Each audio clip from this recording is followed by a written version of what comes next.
Hey guys, this is Stormcrow here. I just wanted to do a quick LOF guide, and because it's a little early in the day for the T2 population to be up, and because I cut my finger and I can barely move, at least not as fluidly and as dynamically as I should, I just decided to try to set up robo routes, and I'm going to demonstrate this stuff on a bot instead. So you'll see he just spawns at the top of the mountain, runs this very simple route across the flag stand, and then hilariously dies against a Shrike. This is kind of intended to supplement my light defense guide, so if you haven't read that, pop into our Discord, or I don't know, I guess I can try to leave it in the description if I remember to find the URL, but I think it's tribespapers.blogspot, something like that. And I've got a pretty lengthy guide about most of the strategy and the intricacies of playing both LD and LOF. So for a bit about me, I was, I guess, on a top 3 team for a little while, on a 7-man CTF ladder for Tribes 2 Classic, and I was on a team that focused on teaching the strategy to up-and-coming players. And so I think I'm kind of uniquely situated to, number one, have that scrub perspective, you know, the new to competition, don't really like chain guns, that sort of thing, but you learn to use it through competition. So I have that perspective, and then I also was surrounded by really great teachers who were just really good at teaching the strategy and the meta and the whys behind all the things you're supposed to do. And so I sort of got a condensed version of the 20 years of experience of Tribes 2. And I was able to put it to pretty good use while I was on the 7-man ladder for a couple of years. So I'm far from an expert. This is just sort of a transitionary guide for people who aren't competitive and who may want to be. And as far as competition goes, being able to defend your flag is pretty important because that's the only way to keep your team from losing points. The capper and the LOF are really the only ones who directly play the flag, and everything else in the game is built to support or disrupt these two players. So it's an important position and it's a challenging position. So everything that I'm going to be talking about is focused on what to do when there's a capper coming in and how to address that. But the real trouble with being a LOF is that you have to survive in order to be able to take advantage of that opportunity.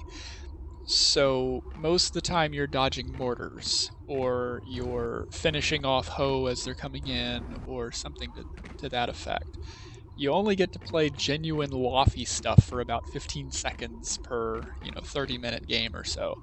And it all happens in 3 to 10 second increments of really terrifying and really fun excitement. And everything else is just sort of surviving or getting spammed and frustrated or just dying over and over and over again.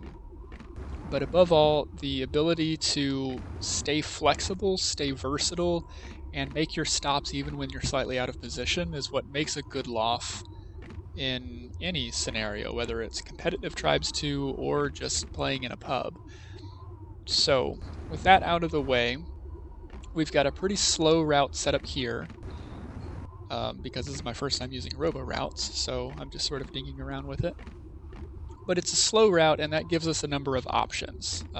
If it's a stand like Katabatic, where it's fairly open, but you've got limited egress to the flag, which is to say they can only really come there from the north or there from the south. The south, you've got no cover whatsoever to hide behind. So if you're coming in with any speed, you're going to be coming in high, which means you're really obvious. So any LOF should be able to just position himself to make a play on anything coming in from the south. Coming in from the north, it's a little trickier, but it's more or less the same story, where you're almost always going to have pretty good warning that a capper is coming in. So what that means is there's more pressure on the heavy offense to clear the LOF before that capper makes his approach. And so you're going to be, as a LOF, you're going to be worried about timed clears and LO coming in, or O snipers in particular, because the fog distance is pretty long. You've got lots of supporting towers, lots of peaks that O snipers can hide behind. And you've got essentially the best place to be is right here.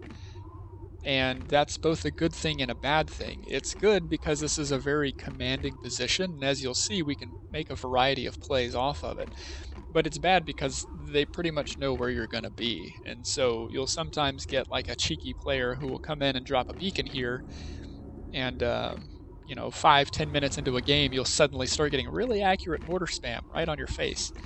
I usually, the first thing I'll do is I'll drop in there, figure out if a cloaker has put a beacon or something, and just try to keep myself alive a little bit longer. But let's get to the fun stuff. So, Capper is coming in fairly slow. We know the direction because we can see him. As soon as we see him there, we start to position ourselves. And there's a couple different ways to play an incoming Capper. Number one is to play it back, get a mine disc on the flag stand. And the other way is to play it forward, where you're either going for the midair mine disc, the midair, or some other disruptive combination. And that's what both of those look like. So the first one, obviously I played it back. I'm floating behind and I'm getting the mine disc on the flag stand as the Capper is coming in. And there are subtle ways to do that well versus poorly.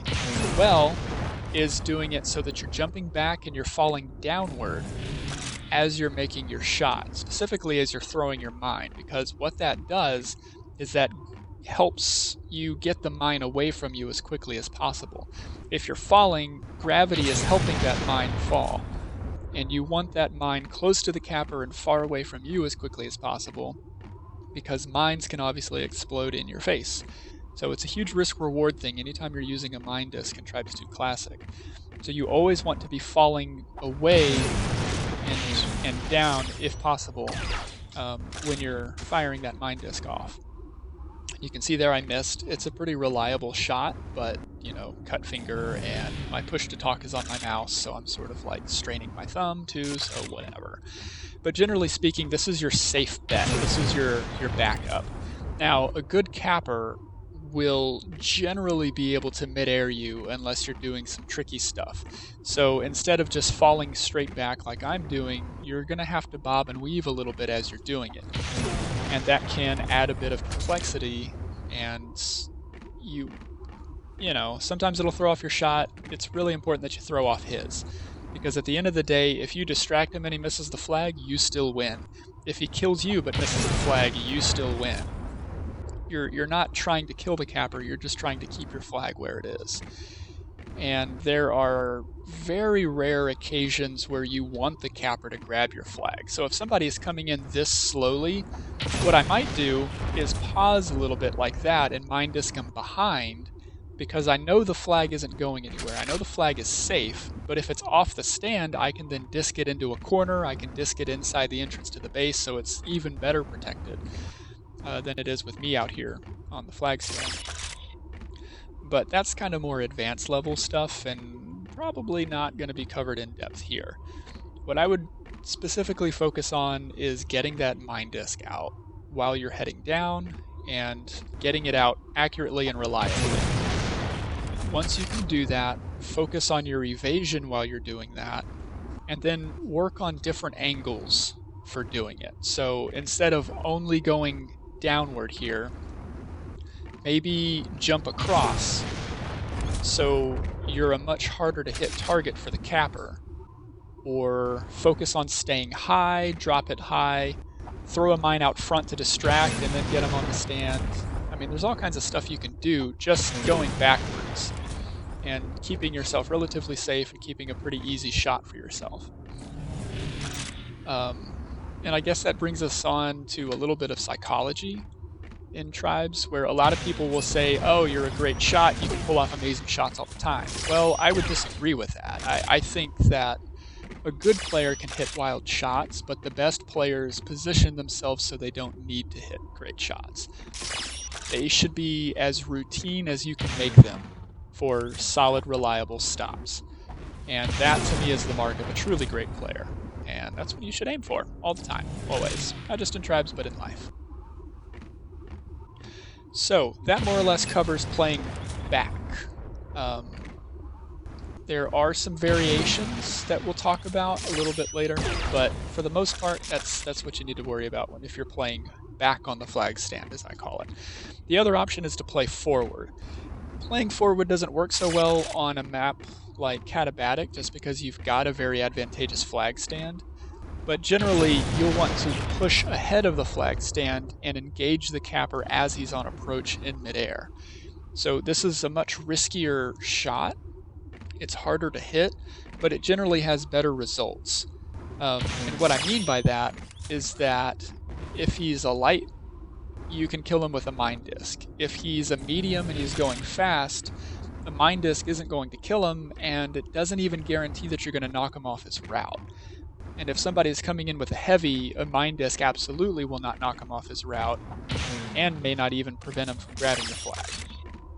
So the only reliable method for stopping a capper like that is a body block.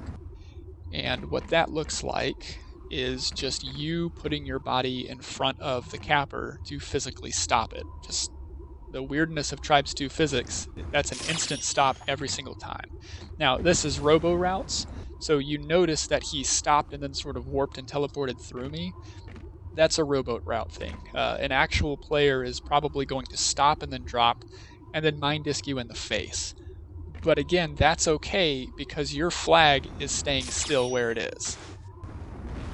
So you've won that engagement even if he kills you in some humiliating way like that. All you're trying to do is keep your flag home. It doesn't matter how pretty it is. It doesn't matter if it's fancy, if it looks good. None of that matters. All that matters is flag home, yes or no. And the cleaner you can do that, the better player you'll be, because you'll have more wiggle room. Say I catch a distant mortar spam, so I'm only at half health. Well, if I need a full 3/4 of my health to make a decent stop on the flag stand, and any kind of mortar spam comes close to me, I'm practically cleared. I'm not going to be able to get a reliable stop anymore. And that's where your bobbing and weaving comes in. It's fairly easy to play backwards, take a midair, and still land your shot there. It's a lot more difficult to stay alive, make a clean stop while still at full health, and then be ready to set up for the next capper who may be following him in immediately. And again, that's really the level of greatness that you want to strive for. So playing forward, just like a mine disc, is higher reward but higher risk as well. And on some maps with some cappers, it's just a necessity because heavy offense, medium offense, you can't really stop those guys with just an oblique mine disc. And this isn't the best route for going forward on a flag stand anyway. He kind of pops over that side, but you can still see that it's fairly reliable if you know where he's going to be. And that's where awareness comes into itself. You have to be able to identify cappers coming in, and you need to be able to differentiate those cappers from simple light offense who are just coming in to disrupt. So if I see a guy coming off of that hill, well, as we discussed, Katabatic is not really a southern capping map. There aren't good routes coming in from the south, so I need to either get a snipe on him and then hide over here, where I can monitor him coming in the rest of the way, make my play when I need to, or I just need to avoid him, call him out for my LD, and just wait him out, essentially. But my job isn't to engage that guy, my job is to keep the flag clear. And if I go off chasing every LO that I find, I'm not going to be able to do that very effectively. The other option is engaging at a distance. And again, this depends on how early you're able to detect players. The more information you have, the more options you have, and the easier time you'll have making stops on the flag stand.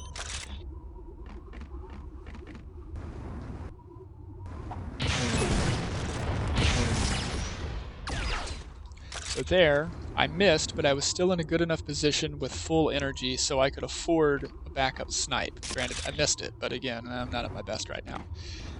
And those are the kind of things that I mean when it comes to versatility and making your stops as cleanly as possible.